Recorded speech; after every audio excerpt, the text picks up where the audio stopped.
মেডুদা, এই জন্য এই জন্য আপনি ভয়ে বিজেপির পায়ে পড়েছেন। আজকে দেখাবো মিঠুনদা কেন কিসের ভয়ে বিজেপির পায়ে পড়েছে। একটা তো ছেলের কারণ, আপনারা সকলেই জানেন যে কুকর্মকারী ছেলেকে বাঁচানোর জন্য তিনি আজকে বিজেপির পায়ে পড়েছে, বাঙালিদেরকে বিক্রি করার জন্য বিজেপির দাবেদারি করছেন।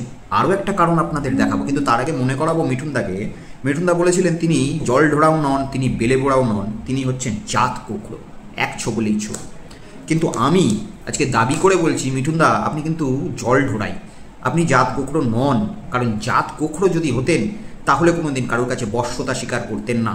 জাত গোখরো অর্থাৎ কিং কোবরা, সাপেদের রাজা, সে কোনোদিন কারোর কাছে বশ্যতা স্বীকার করে না, সে উল্টে তার শত্রু সাপকে গিলে খায়।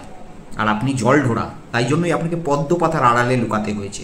মিঠুন চক্রবর্তী, যিনি এত বড় বড় ডায়লগ দিচ্ছেন, তিনি নাকি বাঙালিদের মাসিহা, বাঙালিদের কথা চিন্তা করেন, কিন্তু আপনাদের সামনে স্ক্রিনে দেখতে পাচ্ছেন না একটা 100 টাকার স্ট্যাম্প পেপার। এই 100 টাকার স্ট্যাম্প পেপারেই মিঠুন চক্রবর্তীর বিজেপির পায়ে পড়ার আসল উদ্দেশ্য লুকিয়ে রয়েছে। 100 টাকার স্ট্যাম্প পেপারে জল করছে মিঠুন চক্রবর্তী এবং রোজ ভ্যালির যে দুর্নীতি, সেখানে প্রকাশ পাচ্ছে যে মিঠুন চক্রবর্তী তার স্ত্রী যোগিতা চক্রবর্তী দুজনে মিলে 2,20,00,000 টাকা রোজ ভ্যালির গৌতম কুণ্ডুর কাছ থেকে নিয়েছিলেন।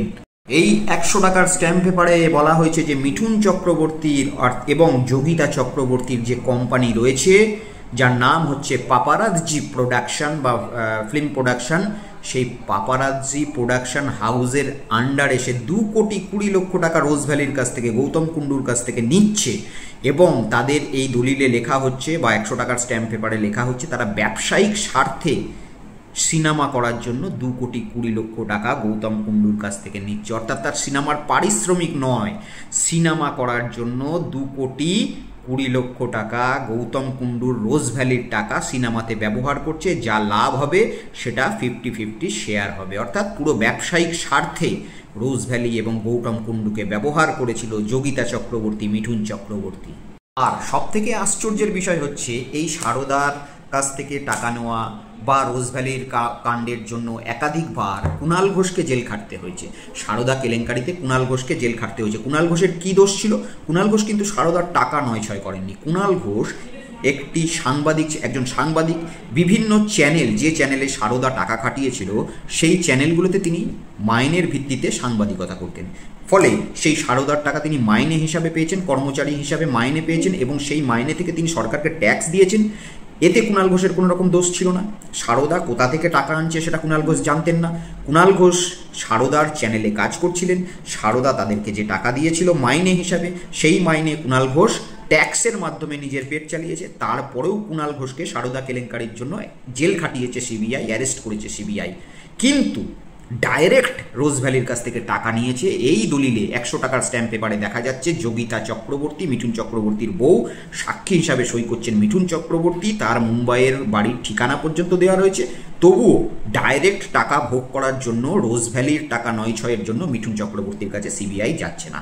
উল্টো দিকে সারদার টাকা থেকে বেতন নিয়ে ট্যাক্স দেওয়ার জন্য, সৎ পথে ট্যাক্স দেওয়ার জন্য কুণাল ঘোষকে জেল খাটিয়ে দিচ্ছে সিবিআই। পরিষ্কার অঙ্ক আপনাদের চোখের সামনে যে কেন এখনো পর্যন্ত মিঠুন চক্রবর্তী খোলা রয়েছে এবং কেন মিঠুন চক্রবর্তী আজকে বিজেপির হয়ে বাংলা বিরোধীদের সঙ্গে হাত মিলিয়েছে, নিজেকে রোজ ভ্যালির কর্মকাণ্ড থেকে বাঁচানোর জন্য, এবং তার যে কুকর্মকারী পুত্র রয়েছে, যিনি একটি মেয়ের জীবন নষ্ট করেছে, একটি সন্তানকে করেছে, ভ্রূণ হত্যা করেছে, সেই ছেলেকে বাঁচানোর জন্য। এরা জাত কোকড়ো নয়, এরা হচ্ছে একটা জল ঢোড়া। যদি জাত কোকড়ো হতো কখনো কোনোদিন কারোর কাছে বশ্যতা স্বীকার করতো না। গোখরো সাপ কিন্তু বশ্যতা স্বীকার করে না, গোখরো সাপ স্বীকার করে নিজের শত্রুকে গিলে খায়। আর জল ঢোড়া সাপ বলেই তাকে আজকে পদ্ম পাতার আড়ালে লুকাতে হচ্ছে। ভিডিও বেশি পরিমাণে শেয়ার করুন এবং মানুষকে জানান যে মিঠুন চক্রবর্তী কোন স্বার্থে আজকে এত বড় পদ্মপ্রেমী হয়েছেন এবং বাঙালিদের বিরোধিতা করছেন। জয় হিন্দ, জয় বাংলা, বন্দে মাতরম। দেখা হবে সন্ধ্যেবেলা।